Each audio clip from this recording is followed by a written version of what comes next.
Hello, before working on the programming of NodeMCU, the programmers or if at all the hardware engineers are interfacing any external modules to the NodeMCU, they need to understand the internal circuit of the NodeMCU board. So this is the schematic that is available over the internet.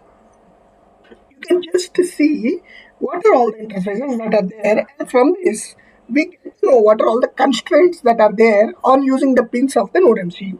For example, if you see here, this is the ESP12 module which we see, and if you see here, out of this ESP module, you can see the UART pins, GPIO pins, and the enable pins that are coming out. And the supply is 3.3 with a good decap and the ground. So this is the module which we see on the board. And then if you go, the next thing which is clearly visible on the NodeMCU board are the pins that are there, the Berg pins which are there on the board on the left and right. So you can see here 15 pin on the on one side and 15 pin on the other side. So we have experimented on LED and buttons, right? So you can see D0, D1, D2, D3, D4, and this is VCC ground, and you can see the pins that are mentioned here. So some of the pins are reserved. That means we cannot use them for any other purposes. And some of the pins are UART. You have to use them for programming the Node MCU. While we are not directly using these pins, we are using the USB to UART conversion, right? So we will go to that.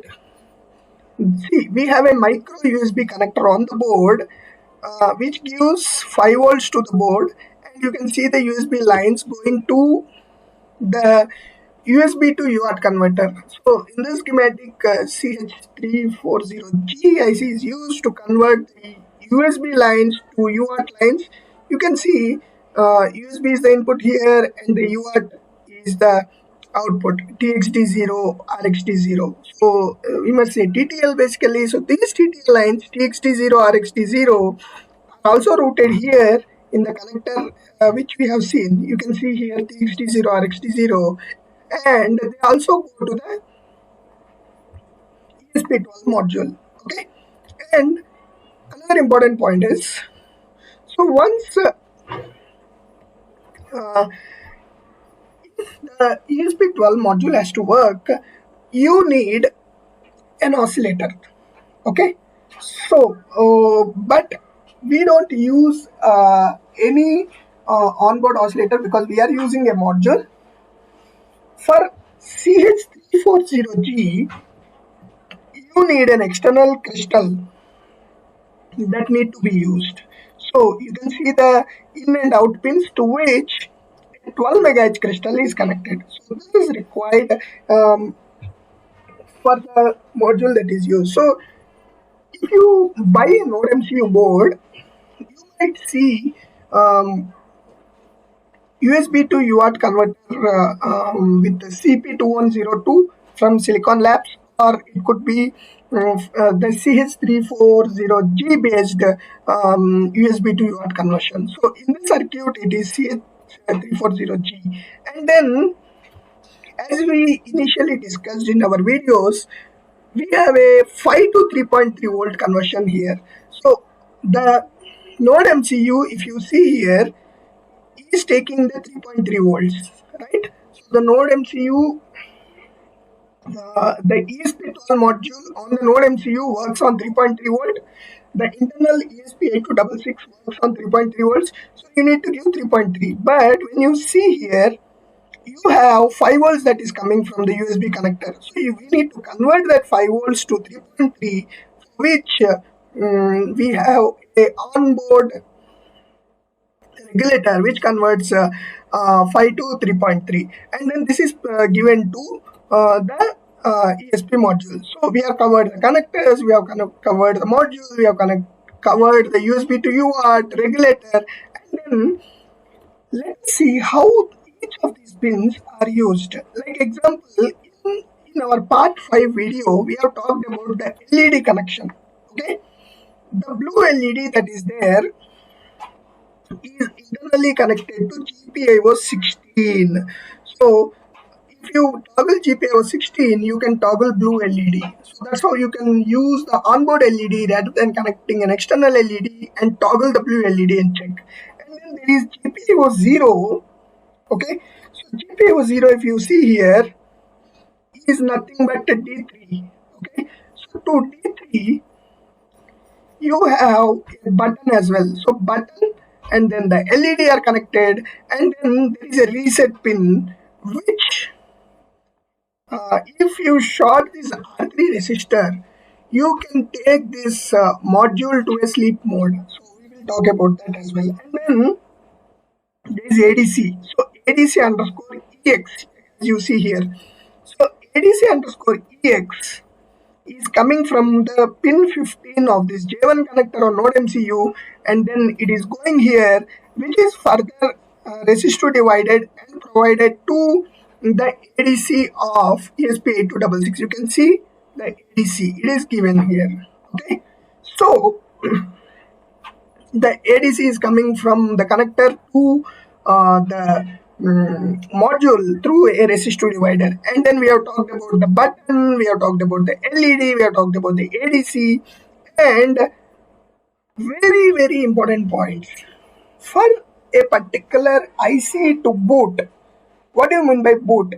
Like example, what happens is when you power up something, internally the firmware routines or has to run such that the module starts from the known state, so that you the further operations like we did LED blinking, button reading, all these, right? So that to perform these operations, first of all, the ESP12 module has to start from a known state. To start from a known state, there are some pins called strap pins on the ESP12 module, and these strap pins should have defined configurations so that the ESP12 module boots properly and works as desired. So those pins are these three pins: GPIO 0, GPIO 2, and GPIO 15. So these three pins are very, very important. These are actually GPIO 0 and GPIO 2 are pulled up on the NodeMCU board. GPIO 15 is pulled low. So you can read here on every boot reset wake up, GPIO 15 must be kept low. GPIO 2 must be kept high.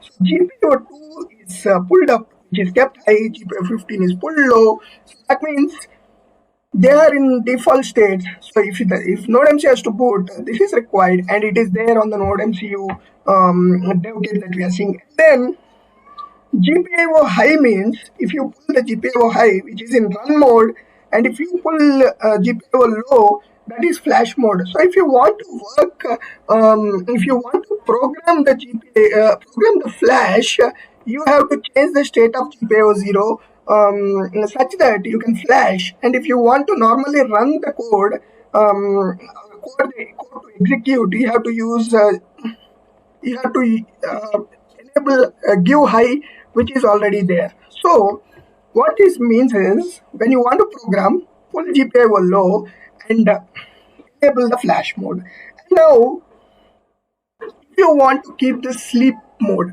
very, very important characteristic. So in IoT, the Internet of Things, power consumption is a very, very critical factor. This is where all these ICs play a very crucial role. We have to understand that we have to consume as much low power as possible from these ICs. So to enable that, whenever you try to transmit some data, suppose that you have to keep the device in the sleep mode. So to keep the device in sleep mode, when you need to use the sleep mode, GPIO 16 and RST should be connected, which we have talked here.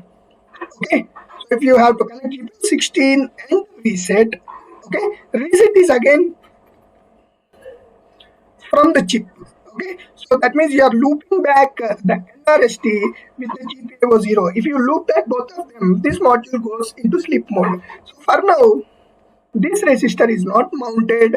If you want to use it, you might have to connect this resistor and put it in sleep mode. Okay. And then GPIO 16 will output low to reset the system at the time of wake up. Simple thing. Okay. Which is clearly understood. So, if you see the overall NodeMCU schematic, the the center of the schematic is the NodeMCU module, and then this, remember that this is not showing any antenna connections or anything, because this is a module symbol. Okay, the antenna is on this module itself, so only the GPIOs that are coming out of the module are shown here. We have a onboard PCB antenna which helps us to connect wirelessly. So very simple circuit, there isn't too much complexity. Only important points are these default states which need to be understood while working on the NodeMCU, and this gives a view of which pins are pulled high, which pins are pulled low, and then if you want to try out, if you want to know the default state of the pins, this is the schematic you have to look at. We gave you a glimpse of the NodeMCU schematic. Please post if you have any questions. Thank you.